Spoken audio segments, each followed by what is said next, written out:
This is Sonic, and you're watching JD Frank 20.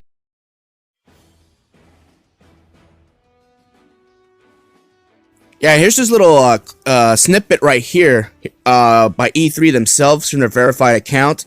News on E3 2023 from the source. Red Pop and the Entertainment Software Association have announced that both the digital and physical events for E3 23 are canceled. Gee, I wonder why. Is it maybe because every other company is pulling out because they realize that E3 is a waste of everybody's time? Let's be real here. Nothing really happens at these events. You know, it's nothing but a glorified convention. Most people just go just because they have the booth setups and they want to test the games coming out before they are released to the public. You know, basically like what you would go to a Gamescom or a Tokyo Game Show. But here in the States, E3 is no longer important. What's the point?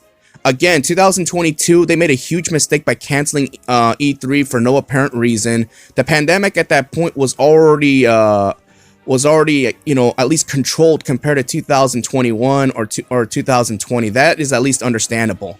But 2022 had a lot of highly anticipated games coming out, being obviously Sonic Frontiers, God of War Ragnarok, Pokemon Scarlet and Violet, you know, Bayonetta 3, and other games that were hot sellers during the holiday of 2022. Yeah, SEGA will be among the many exhibitors opting out of E3 2023, among speculation that the event will go on as planned. We look forward to sharing more information on the announcement of projects in the future, according to an IGN spokesman. Yes, apparently, yeah, let's be real here. Basically, SEGA and other companies are politely declining to show up at E3 2023, as if Sony, Microsoft, and Nintendo no-showing the event was pretty obvious at this point. Yeah, you're probably wondering, like, you know, is this kind of sad news? Well, when you think about it, yes, because let's be honest here, E3, it's basically the end of an era. You know, I honestly think E3 really dug themselves deep for the last couple of years, let's be real here, since Nintendo stopped showing up and having their events for like almost a decade. Then all the other companies followed suit and they realized, you know what, we'd be saving money if we could just do our own display shows from the comfort of our own headquarters and just upload it on social media and get views and advertisement. Why show up and rent an entire theater and a physical presence? That's no longer important. You know, again, there's no point on doing these E3 shows. For what? You know, what is there really a reason for it? You know, no one's even surprised anymore.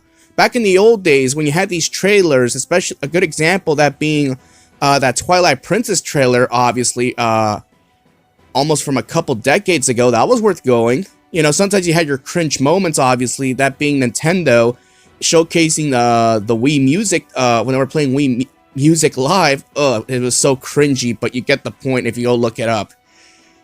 I'll show an image right here, a still image, and you'll get the gist of it, and then you can link to the video and see why Nintendo stopped showing up at these events.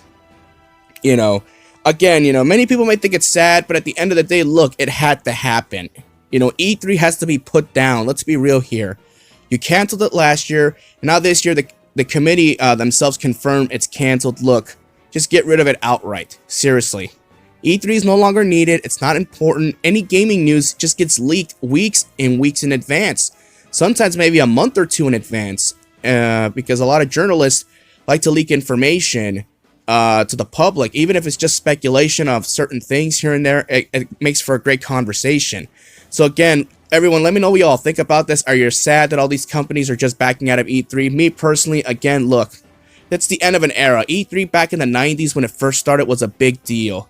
But let's be real here. Every year, E3 was just getting closer and closer to becoming irrelevant. Their last best show would have to be either in the late 2010s. They never had a good show in the 2020s. Let's be real. It's time to put this away.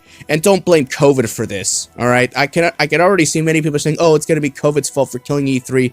Nah, E3 was already irrelevant long before COVID was even a thing. If you don't believe me, go look at the numbers. That's all I got to say. Have a good day, everybody.